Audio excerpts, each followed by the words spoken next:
Company जब financial statement बनाती है तो किसको फॉलो करती है? Accounting principles, practices. प्रैक्टिसेस मतलब जो इंडस्ट्री में प्रैक्टिस चल रही है, किसी चीज के बारे में अगर एएस कुछ नहीं कहते तो प्रैक्टिस देखी जाती है कि कैसी प्रैक्टिस चल रही है इंडस्ट्री में, उस प्रैक्टिस को फॉलो करते हुए। And the accounting standards AS. Section 129 of the companies act 2013 prescribes that balance sheet and profit and loss account are prepared in the form prescribed in schedule 3 of the companies act 2013।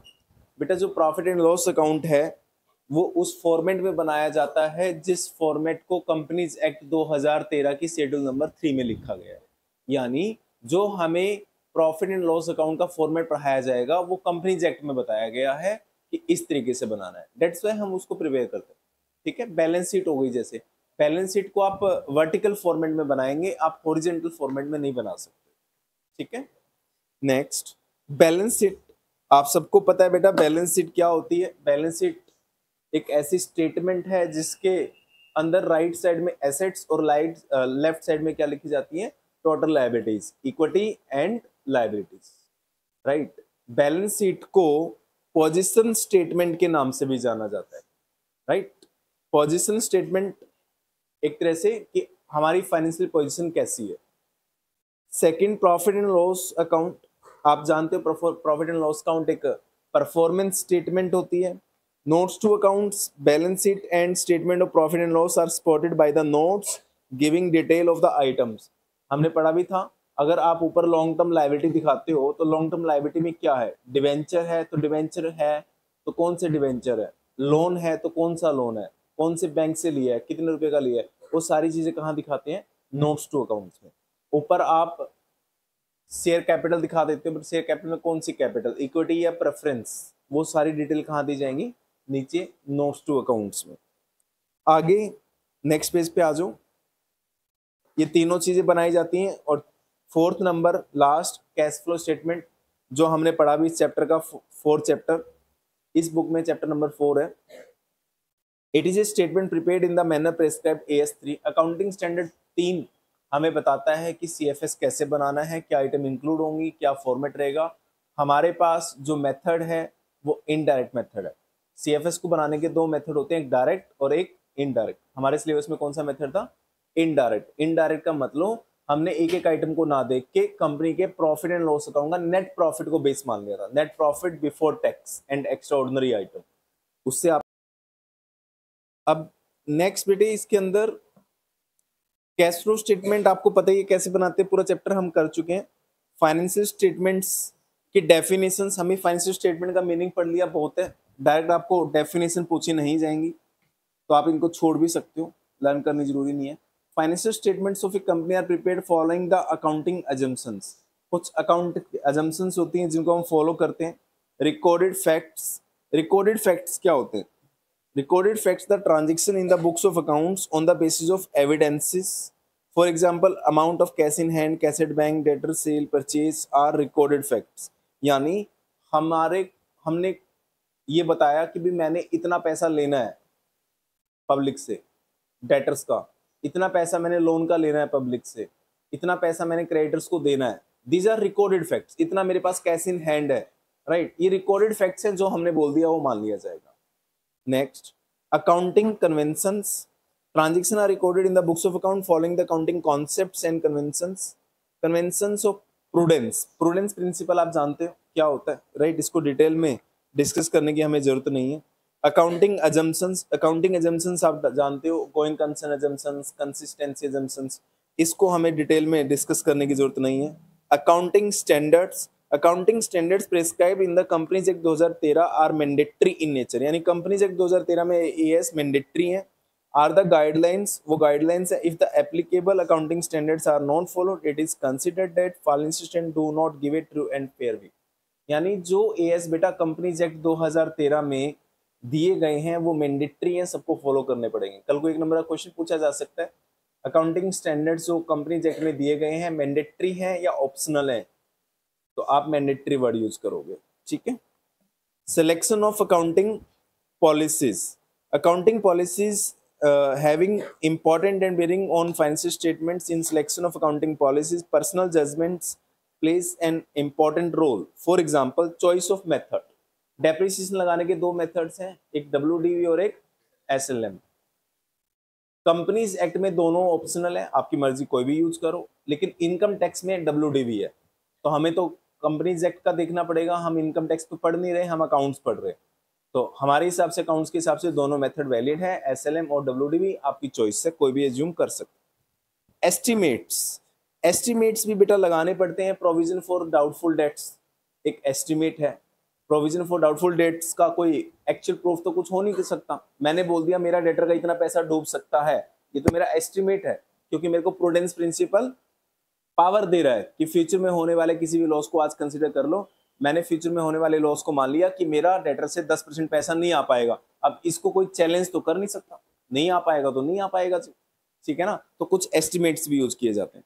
Source of financial information, जितने भी source होंगे उसके base पे बेटा profitability और financial position company की निकाली जाती है। तो ये सारे चीजें हैं जो प्रॉफिट एंड लॉस अकाउंट और बैलेंस शीट बनाते वक्त कंसीडर की जाती है, ठीक है।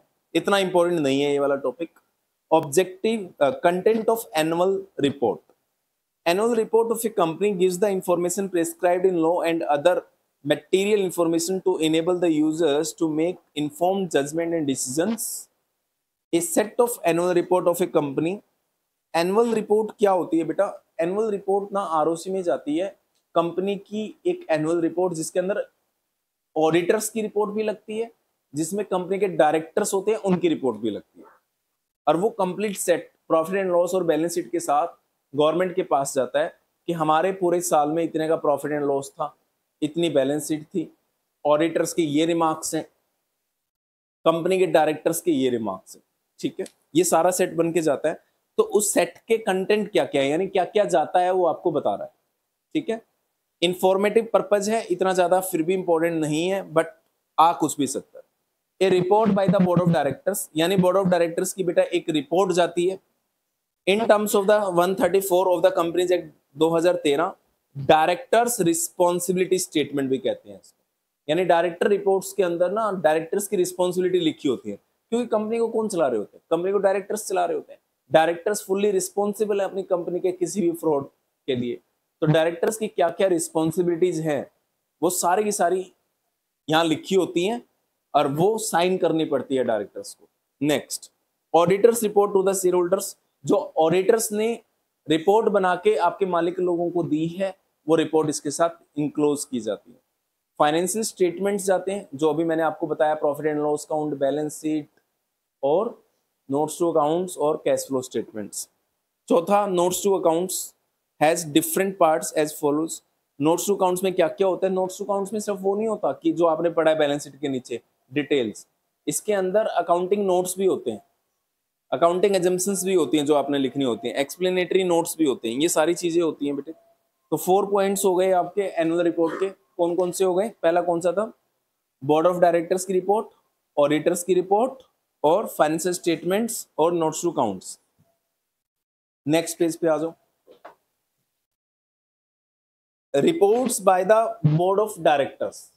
ये बेटा एक एक चीज रीड करके आपको इसलिए बताई जा रही है, ये जिस तरीके से रीड मैं कर रहा हूं उसे डीप में जाके आपको रीड करनी पड़ेगी अगर आप 100% प्लान कर रहे हैं मार्क्स लेने के लिए, ठीक है। क्योंकि एक नंबर का क्वेश्चन किसी भी पैराग्राफ से पूछा जा सकता है। इंपॉर्टेंट है या इंपॉर्टेंट नहीं है वो मैटर नहीं करता, मैटर करता है कि हमारे सिलेबस में है तो हमें वो पढ़ना पड़ेगा, कवर करना पड़ेगा। Report by the board of directors. The companies act 2013 requires the companies to hold a meeting of its shareholder every year. AGM कहते हैं बेटा, हर कंपनी को अपनी साल में एक मीटिंग करनी कंपलसरी है, जिसको एजीएम एनुअल जनरल मीटिंग कहते हैं, ठीक है। It is convened to adopt, consider and approve the board's report, balance sheet. इस रिपोर्ट के अंदर बेटा ये कन्वे किया जाता है कि डायरेक्टर्स को ये बोला जाता है भाई आप देखो, आप चेक करो, वेरीफाई करो और इसको अप्रूव करो रिपोर्ट को, ठीक है। तो ये डायरेक्टर्स के लिए होती है। Next, auditors report to the shareholder. उसके बाद बेटा auditor of the company on the basis of his examination. जो ऑडिटर्स ने आपकी बुक्स ऑफ अकाउंट्स को चेक किया है, वेरीफाई किया है, आपके खर्चों को चेक किया है कि जेन्युइन है या नहीं है, कोई फ्रॉड खर्चे तो नहीं है, आपके डेटर एक्चुअल है या नहीं है, क्रेडिटर एक्चुअल है या नहीं है, कैश इन हैंड जो आपने दिखाया एक्चुअल है या नहीं है, कोई बोगस एंट्रियां तो नहीं है, ये सारी चीजें ऑडिटर्स चेक करते हैं और उसके बेस पे अपनी क्या देते हैं, एक रिपोर्ट बना के देते हैं, वो रिपोर्ट जाती है। फाइनेंशियल स्टेटमेंट में हमने पढ़ लिया बेटा, बैलेंस शीट होती है, ये नेक्स्ट पेज पे बैलेंस शीट का फॉर्मेट है, ये इंपॉर्टेंट है बेटा इस चैप्टर में, सबसे ज्यादा इंपॉर्टेंट ये बैलेंस शीट है, और आप कहो तो ये चैप्टर ही बनाया गया इस बैलेंस शीट के लिए मेनली, ठीक है, balance sheet and profit and loss के लिए। अब बैलेंस शीट कंपनीज एक्ट 2013 के हिसाब से शेड्यूल नंबर 3 के पार्ट 1 में दी गई है, और उसका ये फॉर्मेट है जो आपके सामने है। इस बैलेंस शीट की अगर आप देखोगे तो बेटा 2 कॉलम है, एक करंट ईयर की फिगर्स होती है, एक प्रीवियस ईयर की फिगर होती है। अगर आप डिवेंचर्स को दिखा रहे हो तो आपको बताना पड़ता है डिवेंचर की लायबिलिटी इस साल कितनी है और लास्ट ईयर कितनी थी। अगर आप कहते हो कैश इन हैंड तो आपको बताना पड़ता है इस साल कितना है और लास्ट ईयर कितना था। सारी चीजें कंपैरेटिव बनेंगी, यानी इस साल की फिगर भी आएंगी और लास्ट ईयर की फिगर्स भी जाएंगी, ठीक है। बैलेंस शीट का फॉर्मेट कैसे बनेगा, मोटा मोटी आप लोगों को याद होगा बेटा, ऊपर साइड में दी जाती है लायबिलिटी, नीचे साइड में दी जाती है एसेट्स। ऊपर जो लायबिलिटी है उसमें मेजर 4 हेडिंग है, बट 4 में से सेकंड हेडिंग इंपॉर्टेंट नहीं है तो हम 3 ही मान के चलते हैं, ठीक है, हम 3 मान के चलेंगे। पहला कौन सा था, शेयर होल्डर फंड, दूसरा इससे वाला छोड़ दो, उसकी इंपॉर्टेंस नहीं है ज्यादा। पहला शेयर होल्डर फंड, दूसरा नॉन करंट लायबिलिटी और तीसरा करंट लायबिलिटी, ये मेजर हेडिंग है। तो कल को किसी बारे में अगर क्वेश्चन पूछे कि भाई इस आइटम का मेजर हेडिंग क्या है, तो मेजर हेडिंग 3 ही है लायबिलिटी साइड में, share holder fund, non current liability और करंट लायबिलिटी। और इसके अंदर जो दिए गए हैं, शेयर होल्डर फंड में कितने पॉइंट दिए, 3 पॉइंट, 3 में से 2 ही ज्यादा इंपॉर्टेंट, तीसरे वाला छोड़ सकते हो, शेयर कैपिटल और रिजर्व एंड सरप्लस, ये सब हेडिंग है। यानी जो बोल्ड में लिखे हैं मेन हेडिंग या मेजर हेडिंग, और जो उसके अंडर में दिए हैं वो है सब हेडिंग। तो आपको इस बैलेंस शीट के अंदर मेजर हेडिंग और सब हेडिंग तो दे दिए, अब सब हेडिंग के अंदर क्या क्या आ सकता है वो आपको क्वेश्चन बताएगा और आपको बताना है उसका मेजर हेडिंग क्या है और सब हेडिंग क्या है। जैसे ऊपर सबसे पहला सब मेन हेडिंग क्या है, शेयर होल्डर फंड, उसके सब हेडिंग कितने हैं, 3, share capital, reserve and surplus, money received against share warrants. Reserve and surplus, reserves कौन कौन से आते होंगे, रिजर्व एंड सरप्लस, रिजर्व्स मतलब रिजर्व्स की बात कर रहा होगा, सरप्लस मतलब प्रॉफिट एंड लॉस का जो सरप्लस होता है, ये दोनों इस हेडिंग में आते हैं, सब हेडिंग के अंदर। तो रिजर्व्स एंड सरप्लस में सारे रिजर्व्स आते होंगे बेटा, जनरल रिजर्व्स भी आते होंगे, वर्कमैन कॉम्पनसेशन रिजर्व्स भी आते होंगे, इन्वेस्टमेंट फ्लक्चुएशन रिजर्व भी आते होंगे, कैपिटल रिजर्व्स भी आते होंगे, सारे रिजर्व्स इसमें आते होंगे। तो कल को एक क्वेश्चन आएगा और बोलेगा कैपिटल रिजर्व्स का बता दो मेन हेडिंग क्या है और सब हेडिंग क्या है। अब कैपिटल रिजर्व पता है रिजर्व एंड सरप्लस में आते होंगे, तो कैपिटल रिजर्व का सब हेडिंग क्या होगा, रिजर्व एंड सरप्लस, और उसका मेजर हेडिंग क्या हुआ, बस ये आपको बताना है। तो अब आपको पता होना चाहिए रिजर्व एंड सरप्लस में आता क्या क्या है। अब ऊपर दिया है शेयर कैपिटल, शेयर कैपिटल में कैपिटल कितने प्रकार की होती है, इसमें तो 2 ही होती है, हमें पता ही है कौन कौन सी, इक्विटी और प्रेफरेंस। अब यही पूछेगा बस, इक्विटी शेयर कैपिटल का मेजर हेडिंग भी बता दो, सब भी बता दो, इक्विटी हो या प्रेफरेंस हो, उसका सब हेडिंग तो शेयर कैपिटल है और उसका main heading share holder fund है।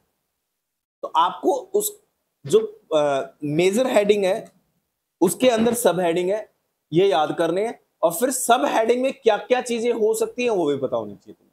अब शेयर कैपिटल में तो 2 ही कैपिटल होती है, कोई तीसरी होती नहीं है, equity and preference. Reserve and surplus में सारे रिजर्व्स होते हैं, रिजर्व्स और लास्ट एक surplus balance in the statement of PNL, और उसके बाद money received against share warrants. ये आपको इतना इंपॉर्टेंट नहीं है, छोड़ भी दोगे तो कोई दिक्कत नहीं है, काम चलेगा, बट आपको पता होना चाहिए ये इसका मेजर हेडिंग कौन सा है। Then non current liability, current liability, बेटा नॉन करंट लायबिलिटी और करंट लायबिलिटी के जो सब पॉइंट है ना वो मिलते जुलते हैं। अगर आपको नॉन करंट लायबिलिटी के सब पॉइंट याद हो गए तो करंट लायबिलिटी के अपने आप याद हो जाएंगे, क्योंकि मिलते जुलते हैं। ऊपर देखो नॉन करंट लायबिलिटी में बताना क्या दे रखा है, लॉन्ग टर्म बोरिंग, तो नीचे कौन सी बोरिंग है, शॉर्ट टर्म बोरिंग। नीचे अदर लॉन्ग टर्म लायबिलिटी, तो नीचे कौन सी है, अदर करंट लायबिलिटी। उधर कौन सी है, लॉन्ग टर्म प्रोविजन, तो नीचे कौन सा है, शॉर्ट टर्म प्रोविजन। कितने पॉइंट मिलते जुलते हो गए, 3 पॉइंट, और दोनों में कितने कितने हैं, दोनों में 4-4 है, और कितने कितने मिलते हो गए, 3-3। नीचे ट्रेड पेबल है जिसका ऊपर ट्रेड पेबल आ ही नहीं सकता, तो नीचे 4 हो गए, और ऊपर डेफर्ड टैक्स लायबिलिटी है, नीचे कोई डेफर्ड टैक्स लायबिलिटी आ ही नहीं सकता। तो ऊपर एक एडिशनल है डेफर्ड टैक्स लायबिलिटी और नीचे क्या है, एडिशनल ट्रेड पेबल।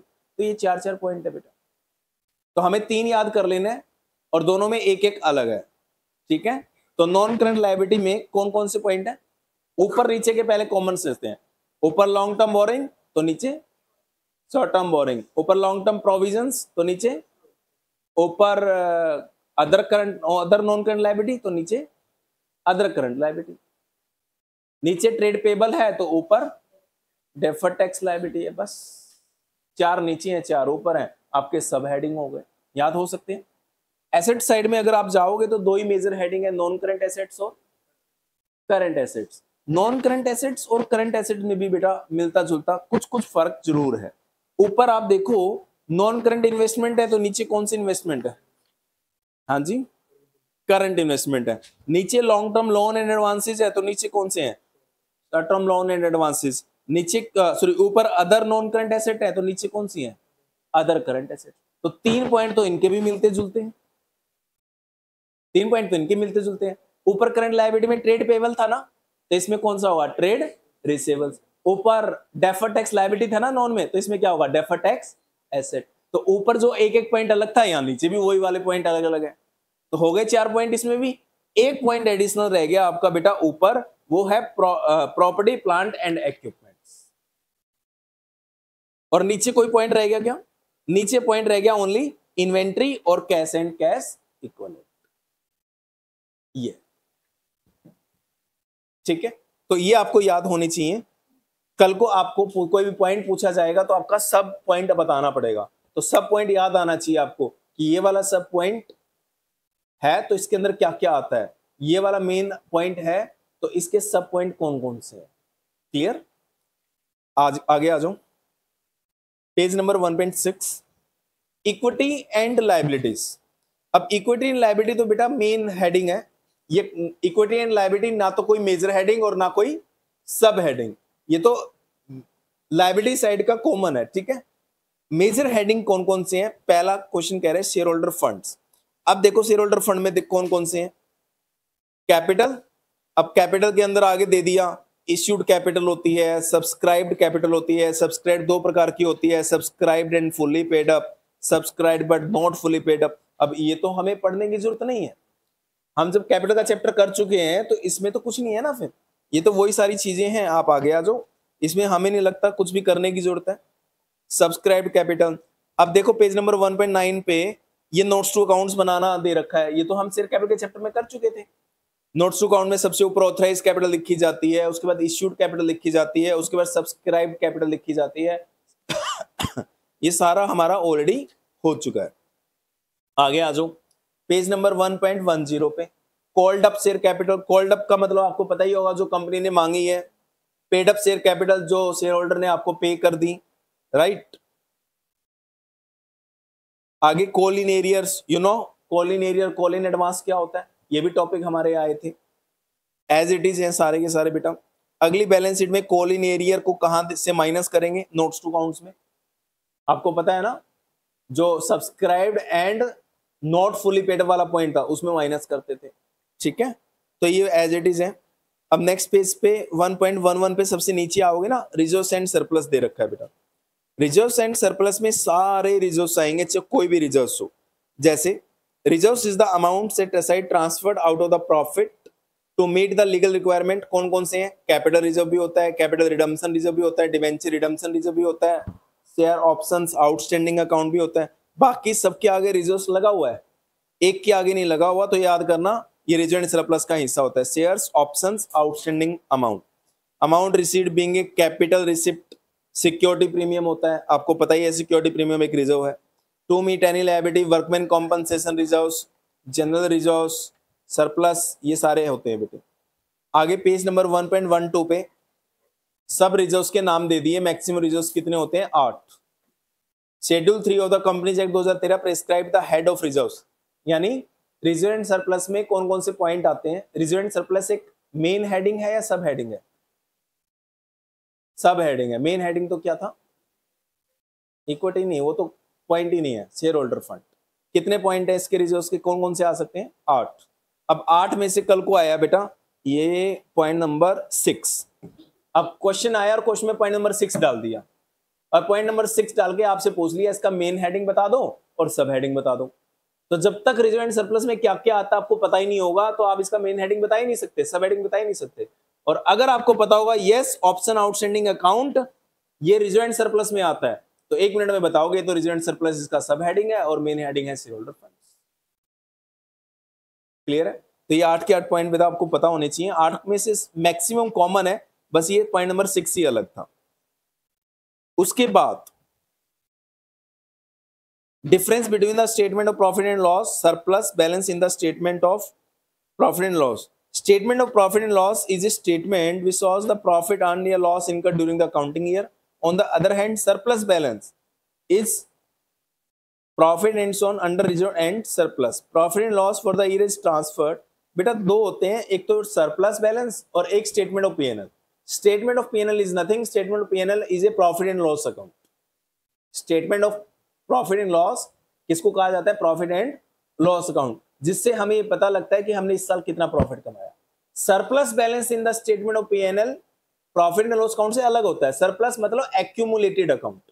इसके अंदर क्या होता है? जो प्रॉफिट हमने कमाया और शेयर होल्डर को बांटा नहीं, तो इसमें प्लस होता जाता है, और हर साल का प्लस होता जाएगा तो ये बढ़ता जाएगा।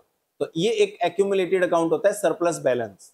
But statement of PNL accumulated account नहीं होता। स्टेटमेंट ऑफ पीएनएल हर साल का अलग बनता है। स्टेटमेंट ऑफ पीएनएल क्यों बनाया जाता है? प्रॉफिट पता करने के लिए। Surplus balance in the statement of PNL क्यों बनाया जाता है? प्रॉफिट को कहीं तो रखोगे ना, अगर बांटोगे नहीं तो किसी अकाउंट में रखोगे।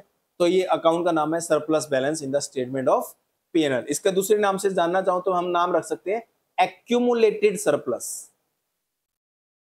एक्यूमुलेटेड सरप्लस मतलब इकट्ठा होता जाएगा हर साल।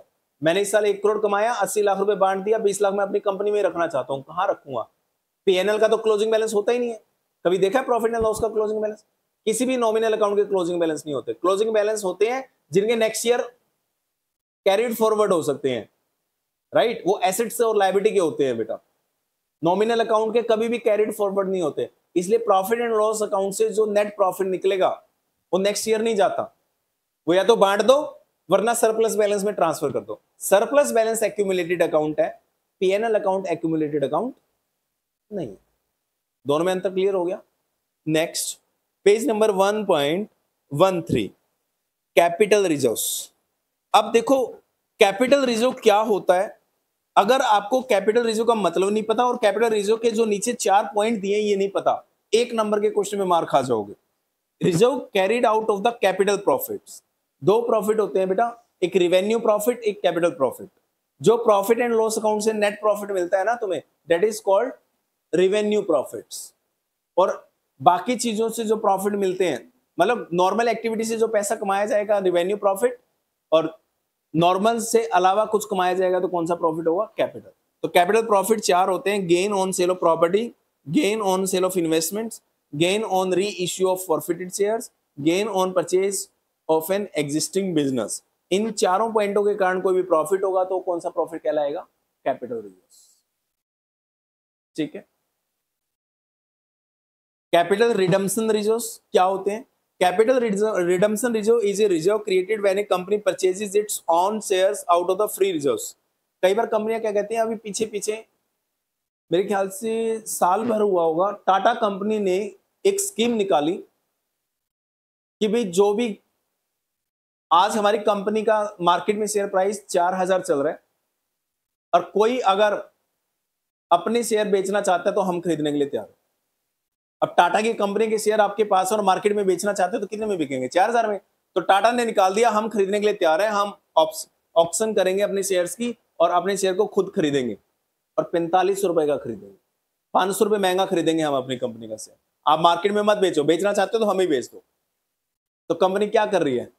अपनी कैपिटल को फॉरफिट कर रही है एक तरह से, जैसे हम दूसरी कैपिटल को फॉरफिट करते हैं। तो अपनी कैपिटल को खुद खरीदना मतलब ओनरशिप खरीदना। तो कैपिटल रिडम्पशन रिजर्व इसलिए बनाया जाता है जब कोई कंपनी चाहती है कि हम अपनी कैपिटल को खरीदना चाहते हैं, अपनी ओनरशिप को खरीदना चाहते हैं। अभी डाइल्यूट, अगर मैं अपनी कंपनी के शेयर्स को इश्यू कर दूं, इट मींस मैंने अपनी ओनरशिप को क्या कर दिया? डाइल्यूट कर दिया, अपनी कंपनी की ओनरशिप को बेच दिया। तो ओनरशिप वापस चाहता हूं तो क्या करूं? मार्केट से अपनी कंपनी के शेयर्स को महंगे दामों पे खरीद लूं या सस्ते दामों पे खरीद लूं ताकि वापस ओनरशिप मेरे पास आ जाए। तो उसके लिए कौन सा रिजर्व बनाया जाता है? Capital redemption reserve. Capital redeem हो रही है, जैसे डिबेंचर रिडीम होते थे। नेक्स्ट सिक्योरिटी प्रीमियम आपको पता है, डिबेंचर रिडम्पशन रिजर्व आपको पता है बेटा, डिबेंचर रिडम्पशन रिजर्व किस लिए बनाया जाता होगा, डिबेंचर्स को रिडीम करने के लिए, डिबेंचर का पैसा वापस देने के लिए। अब आप कहोगे सर ये डिबेंचर रिडम्पशन रिजर्व बनाना कंपलसरी है क्या? यस, कंपनीज एक्ट के अंदर बेटा डिबेंचर रिडम्पशन रिजर्व बनाना कंपलसरी है। कंपनीज एक्ट ने क्यों बोला, मान लो नेक्स्ट ईयर सितंबर में मेरे डिबेंचर रिडीम होने हैं, अब सितंबर में रिडीम हुए तो डिबेंचर का पैसा वापस करना पड़ेगा, तो कंपनी कहती है जी इस साल पैसा नहीं है हमारे पास, अगले साल पैसा देंगे। अब यार तुम्हें रिडीम करना है तो देना पड़ेगा ना। तो कंपनीज एक्ट के अंदर गवर्नमेंट ने ये लिख दिया कि अगर आपको इस साल 1 करोड़ के डिवेंचर्स देने हैं तो कम से कम DRR, डिवेंचर रिडेम्पशन रिजर्व, आप 25% बना के रख लो। कल को ये मत कहना कि हमारे पास पैसा नहीं है, आपकी लायबिलिटी है, स्टैच्यूटरी लायबिलिटी है, एक तरह से आपको डिवेंचर का पैसा देना पड़ेगा रिडेम्पशन पे। तो DRR बनाने के लिए कंपनी को फोर्स किया जाता है, एक मिनिमम परसेंटेज, ठीक है। नेक्स्ट, रिवैल्यूएशन रिजर्व, आप जानते हो बेटा रिवैल्यूएशन रिजर्व क्या होते हैं, पार्टनरशिप में पढ़ के आए ना, रिवैल्यूएशन अकाउंट बनाया था हमने। और share option outstanding account, it is a reserve to which difference between the market value and issue price of shares issued to the employees is credited over a vesting period. For example, market price of the share, market में हमारे share का price क्या चल रहा है 75, और हमने अपने एम्प्लॉइज को कितने रुपए में बेच दिया, 50 रुपए में बेच दिया। तो ये जो 25 रुपए का डिफरेंस है ये शेयर ऑप्शन आउटस्टैंडिंग अमाउंट रहेगा, ठीक है। Money received against share warrants, share warrants give the holder right to get equity shares on a specified date and a specified value. ये ऐसे वारंट होते हैं बेटा जो हम अपने लोगों को दे देते हैं कि जी आप हमारी कंपनी में काम करते रहो या किसी और पर्पज से, इतने प्राइस में और इतने टाइम के बाद इस डेट में आप इनको अवेल कर सकते हो, अपना राइट एक्सरसाइज कर सकते हो। मान लो मेरी कंपनी का शेयर प्राइस चल रहा है अभी 1000 और मुझे उम्मीद है 5 साल के बाद ये 5000 हो जाएगा, तो मैं तुम्हें कह दूंगा कि जी आज मैं 5 साल के बाद 500 शेयर आपको 1000 रुपए के प्राइस पे दे दूंगा। 1000 तो आज का प्राइस है ना, बट 5 साल के बाद में 1000 दूंगा, काम करते रहो। तो एक स्पेसिफाइड डेट हो गई, स्पेसिफाइड नंबर हो गए और स्पेसिफाइड अमाउंट भी हो गया। अब 5 साल के बाद चाहे मेरी कंपनी का शेयर प्राइस 5000 हो या 50,000 हो, फर्क नहीं पड़ता, आपको जरूर मिलेंगे। Next, page number 1.14, share application money pending allotment. You know pending allotment का मतलब क्या होता है, ठीक है। आपने एप्लीकेशन का पैसा ले लिया बट उसकी अलॉटमेंट नहीं करी, वो अलग से दिखाना पड़ता है। When A share application money is a current liability. Current liability कब हो सकती है, करंट लायबिलिटी तब हो सकती है जब बेटा आपने ओवर सब्सक्रिप्शन कर रखा हो। ओवर सब्सक्रिप्शन का मतलब होता है आपने अलॉट करने हैं 5000 शेयर्स और ले लिया 6000 शेयर्स का पैसा, तो 1000 शेयर्स का पैसा जब तक रिफंड नहीं करोगे जब तक आपकी कौन सी लायबिलिटी रहेगी, करंट लायबिलिटी रहेगी। लायबिलिटी साइड, लायबिलिटी आपको पता ही है बेटा किसको कहते हैं,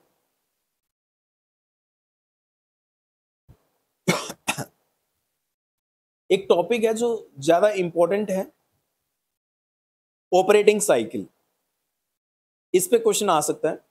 ऑपरेटिंग साइकिल क्या है बेटा, ऑपरेटिंग साइकिल होता है रॉ मटेरियल खरीदने से लेकर और माल बेचने से लेकर वापस पैसा आने तक। रॉ मटेरियल खरीदा मैंने, हमारा साइकिल स्टार्ट हो गया, रॉ मटेरियल से फिनिश गुड्स बनाए, फिनिश गुड्स हमने बेच दिए, बेचने से डेटर क्रिएट हुए और डेटर से वापस पैसा आ गया, तो ऑपरेटिंग साइकिल खत्म हो गया।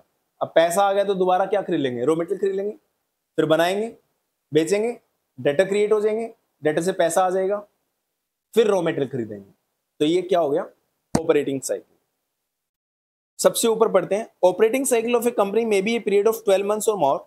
ऑपरेटिंग पीरियड 12 महीने या उससे ज्यादा भी हो सकता है। In case the operating cycle is more than 12 months से 18 months, all liability of that business are classified as shown as current liability if they are expected to be settled within 18 months from the date of the balance sheet। अब बेटा देखो पता है क्या चीज है, question कहता है ऑपरेटिंग साइकिल के अंदर अंदर अगर आप अपनी लायबिलिटी को पे कर दो तो कौन सी लायबिलिटी होगी, आप करंट लायबिलिटी, और ऑपरेटिंग साइकिल की बात करोगे तो नॉन करंट लायबिलिटी। तो आप अभी तक पढ़ के आए थे करंट लायबिलिटी वो होती है जो विद इन 12 मंथ्स पे कर दी जाए, नहीं विद इन 12 मंथ्स नहीं, with in 12 months from the end of financial year. आज कौन सा महीना चल रहा है, नवंबर, तुमने बैंक से लोन ले लिया और ये नवंबर वाला पैसा, जो अभी नवंबर वाला पैसा है, ये आप जनवरी 2026 में पे करोगे। कब करोगे? जनवरी 2026। नवंबर 24 है, एक साल कब खत्म हो जाएगा? नवंबर 25 को। और मैं कह रहा हूं 26 में पे करेंगे, जनवरी 26। तो वैसे देखा जाए तो एक साल से ज्यादा हो गया ना, तो ये नॉन करंट होना चाहिए? नहीं, ये करंट लायबिलिटी है बेटा, क्योंकि जो 12 मंथ्स हैं वो कब से स्टार्ट होंगे? 1 अप्रैल 2025 से। मैंने बोला ना from the end of current financial year. Financial year वाला कब खत्म होगा? जिस दिन मैंने लोन लिया, 31 मार्च को। तो 31 मार्च के बाद देखो एक साल के अंदर अंदर पैसा आ गया क्या? आ गया। जनवरी 26 एक साल के अंदर अंदर है। तो कौन सी लायबिलिटी हुई है फिर? करंट। तो डेट कब से देखी गई? ईयर एंड से। इसलिए इस केस के अंदर करीब करीब अगले नवंबर में आपका एक साल खत्म हो जाएगा, फिर दिसंबर और जनवरी 2 महीने। तो 12 + 2 14, कितने साल हो गए? सॉरी, कितने महीने हो गए? 14 मंथ्स। 14 मंथ्स में आपका पैसा वापस आया है, लेकिन फिर भी ये कौन सी लायबिलिटी है? करंट। इसलिए बोला गया ऑपरेटिंग साइकिल में भी more than 12 months. Operating cycle 12 महीने से ज्यादा हो सकता है, कल को 18 महीने का भी हो सकता है। और अगर ऑपरेटिंग साइकिल 18 महीने का और 18 महीने में पैसा वापस आ जाए तो कौन सी लायबिलिटी रहेगी? करंट। ठीक है, आगे आ जाओ। ऑपरेटिंग साइकिल कैसे निकाला जाता है बेटा? एक नीचे एग्जाम्पल दे रखा है, यहां देखो, ट्रेड पेबल्स। ऑपरेटिंग साइकिल है 10 महीने का। कितने महीने का ऑपरेटिंग साइकिल? 10 महीने का। और एक्सपेक्टेड पेमेंट कितने महीने में आ रही है? 8 महीने में। तो ऑपरेटिंग साइकिल से पहले ही आ रही है ना। अगर ऑपरेटिंग साइकिल से पहले ही आ रही है तो कौन सी लायबिलिटी रहेगी? करंट। 10 महीने का है, कितने में आ रही है? 12 महीने में। एक साल के अंदर अंदर हमेशा ऑपरेटिंग रहेगी। ऑपरेटिंग साइकिल को मत देखना, फिर एक साल तक क्या रहेगी हमेशा? कितनी रहेगी? Current liability. ठीक है, इसका रूल है, मैं एक एग्जांपल लेता हूं इसके लिए बेटा, आपके लिए एक एग्जांपल तो मैंने ये लिया था, नवंबर में हमने लोन लिया और पे कब करें? जनवरी 26 में। ऑपरेटिंग साइकिल 14 महीने का है।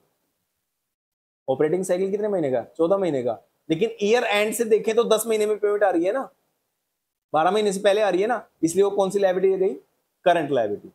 अब दूसरा एग्जांपल, ऑपरेटिंग साइकिल है हमारा कम, 10 महीने का, 8 महीने का, लेकिन पेमेंट आ रही है 12 महीने में। तो 12 महीने तो एक साल के अंदर अंदर है ना, जो 11th में पढ़ के आए थे, विद इन 12 मंथ्स आ जाए तो करंट लायबिलिटी। तब भी वो कौन सी लायबिलिटी रहेगी? करंट।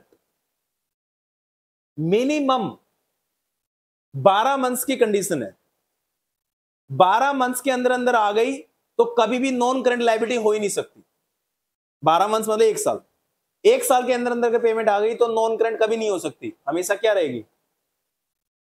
क्या रहेगी? हमेशा करंट।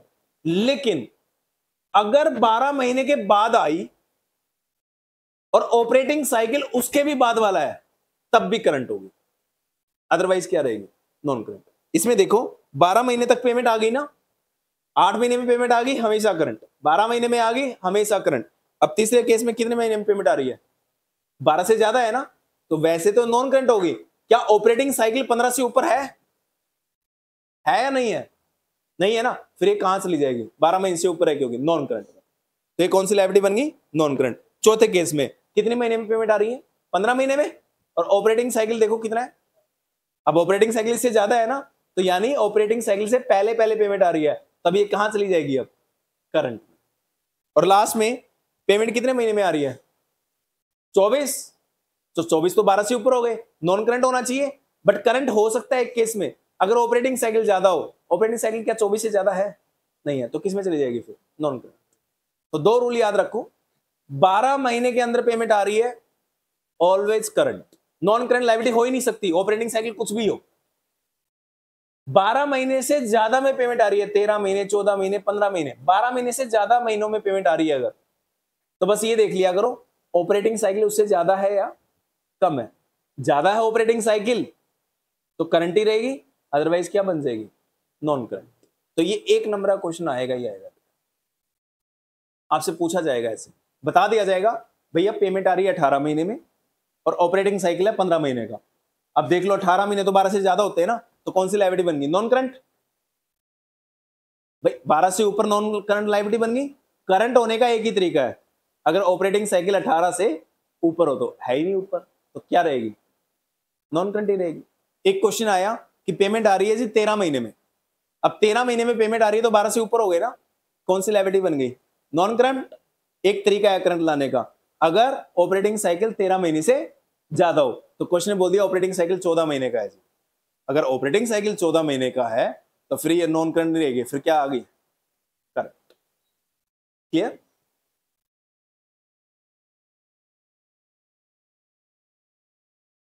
दूसरा तरीका इसका ये भी हो सकता है, ऑपरेटिंग साइकिल और 12 महीने, इन दोनों में से कोई भी हो, अगर कम है ना पेमेंट, तो हमेशा क्या रहेगी? Current liability. चाहे तो ऑपरेटिंग साइकिल से कम हो में पेमेंट आए, चाहे 12 महीने से पहले पेमेंट आए। ऑपरेटिंग साइकिल से पहले पेमेंट आएगी या 12 महीने से पहले पेमेंट आएगी, इनमें से एक भी कंडीशन सेटिस्फाई हो जाए तो क्या मान लेना? करंट। और दोनों सेटिस्फाई नहीं हो रही तो क्या मान लेना? Non current. जैसे पॉइंट नंबर, मैं बात करूं बेटा फोर्थ की, पॉइंट नंबर फोर्थ में क्या 12 महीने से पहले पेमेंट आ रही है? पॉइंट नंबर फोर्थ में 12 महीने से पहले पेमेंट आ रही है? नहीं आ रही। एक कंडीशन सेटिस्फाई नहीं हुई, छोड़ दो। क्या ऑपरेटिंग साइकिल से पहले पेमेंट आ रही है? सेटिस्फाई हो गई तो करंट है। लास्ट पॉइंट, क्या 12 महीने से पहले पेमेंट आ रही है? पहली कंडीशन सेटिस्फाई नहीं हो रही। क्या ऑपरेटिंग साइकिल से पहले पेमेंट आ रही है? दूसरी कंडीशन भी सेटिस्फाई नहीं। अगर दोनों ही नहीं हो रही तो फिर कहां चली जाएगी? Non current. दोनों में से एक कंडीशन सेटिस्फाई होनी चाहिए, या तो ऑपरेटिंग साइकिल से पहले आ जाए पेमेंट, अगर ऑपरेटिंग साइकिल से पहले भी नहीं आ रही और 12 महीने से पहले भी नहीं आ रही तो फिर किस में चली जाएगी? Non current. ये तो सिंपल है, कर लोगे आराम से, ये कर लेना बेटा। नेक्स्ट पॉइंट, अगर आप इस पे नोटिंग डालना चाहते हो ये, तो नोटिंग डाल सकते हो पेन से या पेंसिल से। कल को आप रिवाइज करोगे तो आपको इतनी डिटेल में पढ़ने की जरूरत नहीं होगी, आप 1 मिनट में समझ जाओगे। पेमेंट विद इन 12 मंथ्स, लिखो payment with in 12 months, OR और before operating cycle period, before operating cycle period, ये दोनों में से अगर एक कंडीशन भी पूरी होती है तो बेटा करंट लायबिलिटी होगी वो। OR और लगा दिया ना, इज इक्वल टू करके लिख दो करंट लायबिलिटी। दोनों में से कोई एक हो जाए हम करंट लायबिलिटी मान लेंगे, चाहे जितने मर्जी एग्जांपल दे दो, फटाफट से होते रहेंगे, आपको सोचने की जरूरत नहीं है। नॉन करंट लायबिलिटी क्या क्या होती है बेटा? नॉन करंट लायबिलिटी में हमने पढ़ा था long term boring. Long term boring में क्या क्या हो सकता है? लॉन्ग टर्म बोरिंग में सबसे ज्यादा इंपॉर्टेंट है जो, वो है डिबेंचर। क्या है? डिबेंचर। दूसरा सबसे ज्यादा इंपॉर्टेंट है वो है लॉन्ग टर्म लोन। तीसरा सबसे ज्यादा इंपॉर्टेंट है पब्लिक डिपॉजिट। और चौथा सबसे ज्यादा है जो बॉन्ड्स। ये चार सबसे ज्यादा इंपॉर्टेंट है बेटा, और इन पे एक क्वेश्चन जनरली पूछा ही जाता है। कल को क्वेश्चन आया बॉन्ड्स, बता दो जी सब हेडिंग क्या है और मेजर हेडिंग क्या है। अब बॉन्ड्स तो क्या है? लॉन्ग टर्म बोरिंग, और उसका मेजर हेडिंग क्या होगा फिर? Non current liability. कल को क्वेश्चन आया पब्लिक डिपॉजिट, बता दो पब्लिक डिपॉजिट का sub heading, long term borrowing, major heading non current liability. तो ये चार मेन है बेटा, debenture, bonds, term loan, term loan मतलब long term loan, public deposits और other loans and advances. Other loans होना चाहिए, एडवांसेस वर्ड लगते तो बेटा एसेट में चला जाता है। ठीक है, next, disclosure of debentures issued as collateral security. Collateral security आपने कर लिया, ठीक है, लास्ट क्लास में मैंने करवाया था आपको। Current maturity of long term debt, अगर एक क्वेश्चन आया डिवेंचर्स कौन सी लायबिलिटी है, तो कौन सी लायबिलिटी दोगे? डिवेंचर्स है नॉन करंट लायबिलिटी। डिवेंचर कौन सी लायबिलिटी होती है बेटा? नॉन करंट लायबिलिटी होती है। लेकिन अगर डिवेंचर की मैच्योरिटी नेक्स्ट 12 मंथ्स के अंदर है तो फिर कौन सी लायबिलिटी हो जाएगी? करंट। आप 31 मार्च 2025 की अपनी बैलेंस शीट बना रहे हो, 31 मार्च 2025 की बैलेंस शीट बना रहे हो, और आपको पता है विद इन 6 मंथ्स हमें डिवेंचर का पैसा देना है क्योंकि उनकी मैच्योरिटी डेट आ रही है, तो फिर डिवेंचर को आप लॉन्ग टर्म बोरिंग में नहीं रख सकते। कौन सी बोरिंग में जाएगा वो? शॉर्ट टर्म बोरिंग्स में, करंट लायबिलिटी में जाएगा, नॉन करंट लायबिलिटी में नहीं जाएगा, अगर 12 महीने के अंदर अंदर आपको डिवेंचर की पेमेंट देनी है। ठीक है, आज मैंने डिसाइड किया मैं 5 साल की डिवेंचर इश्यू कर रहा हूं। अब 5 साल के डिवेंचर इश्यू कर रहा हूं तो 1 साल के अंदर तो मैच्योरिटी नहीं है, तो पहले ही साल जब बैलेंस शीट बनाऊंगा कहां डालूंगा, नॉन करंट लायबिलिटी। दूसरी बैलेंस शीट बनाऊंगा कहां डालूंगा, नॉन करंट लायबिलिटी। तीसरी साल बनाऊंगा नॉन करंट लायबिलिटी, चौथी साल बनाऊंगा नॉन करंट लायबिलिटी, पांचवा साल आखिरी साल बनाऊंगा।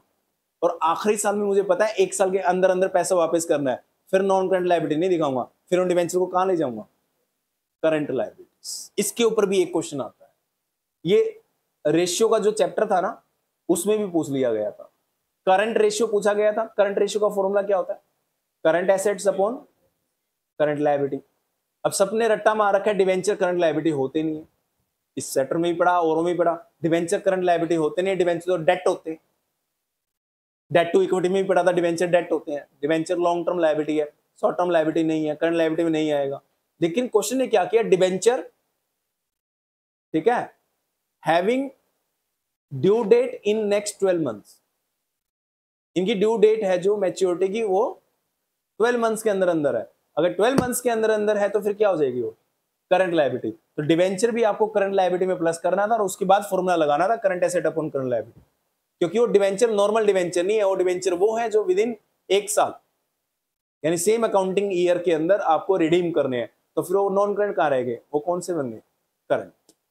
ठीक है, ये वो वाला पॉइंट है। Deferred tax liability, every year accounting income is compared with the taxable income. Accounting income बेटा वो होती है जो हमने कैलकुलेट करी, टैक्सेबल इनकम वो होती है जो टैक्स के हिसाब से होती है। अब मैंने आपको एक चीज बताई थी, as per companies act 2013 depreciation निकालने के 2 मेथड है, दोनों में से कोई भी यूज कर लो, एक डब्ल्यूडीवी और एक, लेकिन इनकम टैक्स नहीं मानता। इनकम टैक्स कहता है नहीं नहीं, कंपनीज एक्ट में क्या लिखा है हमें लेना देना नहीं है, हम कौन से मेथड को मानेंगे, डब्ल्यूडीवी। एसएलएम को नहीं मानता इनकम टैक्स। तो अगर आप कंपनीज एक्ट के अकॉर्डिंगली पीएनएल अकाउंट बनाओगे तो प्रॉफिट कुछ और निकलेगा, अगर आपने एसएलएम मेथड ले रखा है तो, और इनकम टैक्स के हिसाब से प्रॉफिट कुछ और निकलेगा, क्योंकि इनकम टैक्स एसएलएम को नहीं मानता, इनकम टैक्स कौन से मेथड को मानता है, डब्ल्यूडीवी। तो बेटा दोनों में डेप्रिसिएशन का मेथड अगर अलग अलग है तो दोनों के केस में प्रॉफिट भी क्या आएगा, अलग अलग आएगा। Deferred tax liability, deferred tax liability का मतलब है इस बार लायबिलिटी क्रिएट हो रही है बट उसको हम क्या कर रहे हैं, पोस्टपोन कर रहे हैं नेक्स्ट ईयर के लिए, डेफर्ड कर रहे हैं, अभी पे नहीं कर। अब पढ़ो, every year accounting income is compared with the taxable income if the difference between the two which is exists which is temporary in nature, income tax on the difference amount is termed as deferred tax.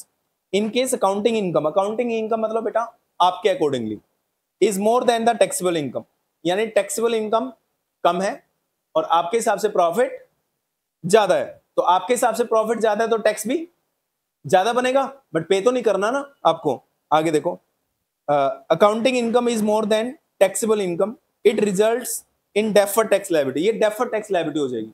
मैंने अपनी company का profit निकाला 5 लाख रुपए और मान लो tax का rate 10% है, तो 5 लाख का 10% मेरे हिसाब से कितना टैक्स आना चाहिए, 50,000। कंपनी जेट के हिसाब से मैंने प्रॉफिट निकाला, मेरे सीएज ने निकाला, उन्होंने बोला सर आपका प्रॉफिट 5 लाख नहीं 4 लाख आएगा, तो टैक्स कितना बनता है 40, मैं निकाल के बैठा हूं 50, इनकम टैक्स के हिसाब से कितना बनता है 40, तो मैंने कितना फालतू दिखा रखा है 10, तो क्या मुझे पे करने की जरूरत है 10, इनकम टैक्स के हिसाब से पे करूंगा, बट निकाल रखा है मैंने 10,000 ज्यादा, तो इसको मैं लायबिलिटी साइड में दिखा दूंगा, निकाल दी तो कोई बात नहीं रखेंगे, और कहां दिखा दूंगा, लायबिलिटी साइड में, डेफर्ड टैक्स लायबिलिटीज। कल को कम पड़ेगा तो उस टाइम पे यूज कर लेंगे, ठीक है।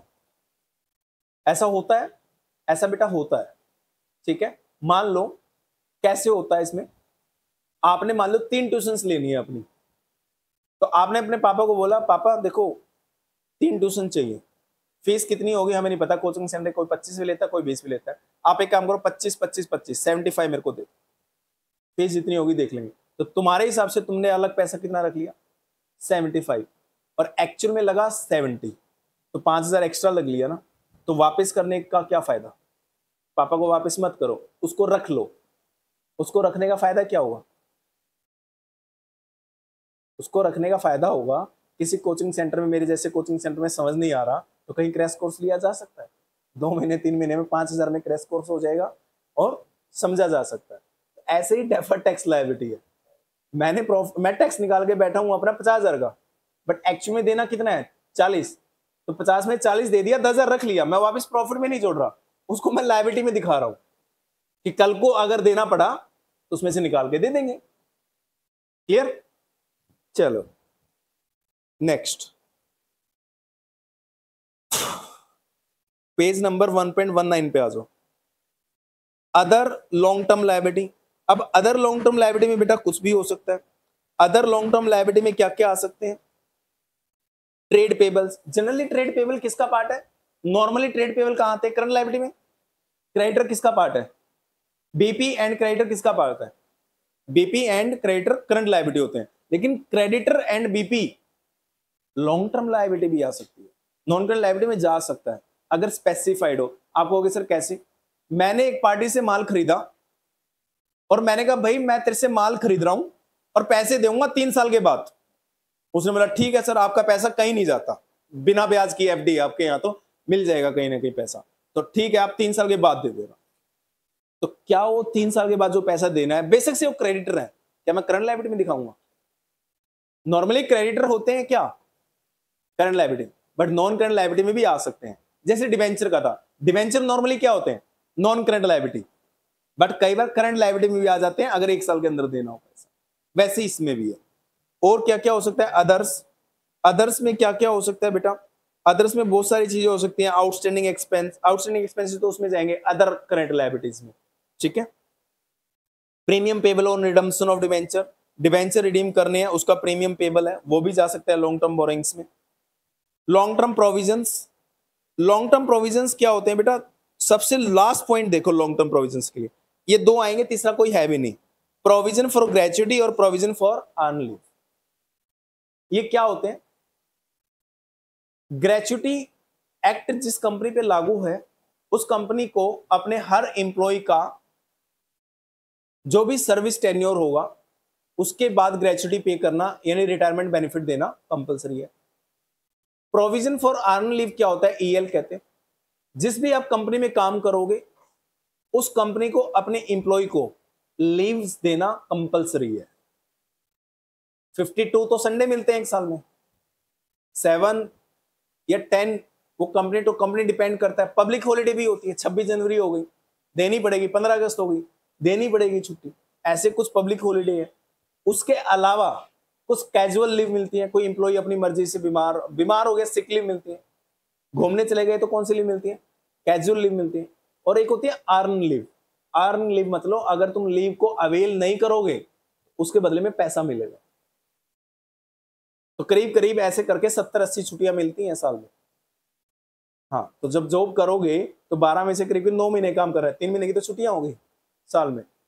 तो जो अर्न लीव होती हैं, कुछ कंपनियां ना उनको पता होता है मेरा इतना सारा स्टाफ है, जब ये 60 साल का बूढ़ा होके जाएगा तो इसको पैसे देने पड़ेंगे, और इकट्ठा पैसा कैसे निकालेगी कंपनी?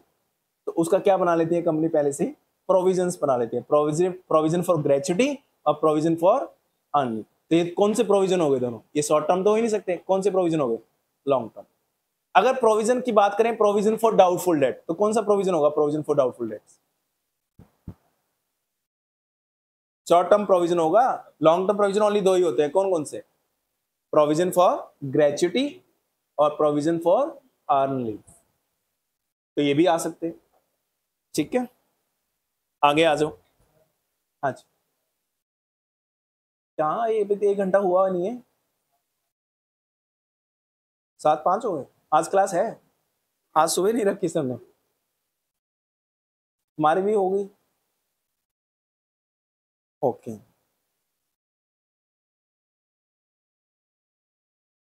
चलो कोई बात नहीं, नेक्स्ट क्लास में हम इसको खत्म करेंगे बेटा। पेज नंबर याद रखना 1.20 पे आ गए हम, 19 पेज कर लिए हमने। पेज नंबर 1.20 से नेक्स्ट क्लास में करेंगे और नेक्स्ट क्लास में इस चैप्टर को खत्म भी करना है।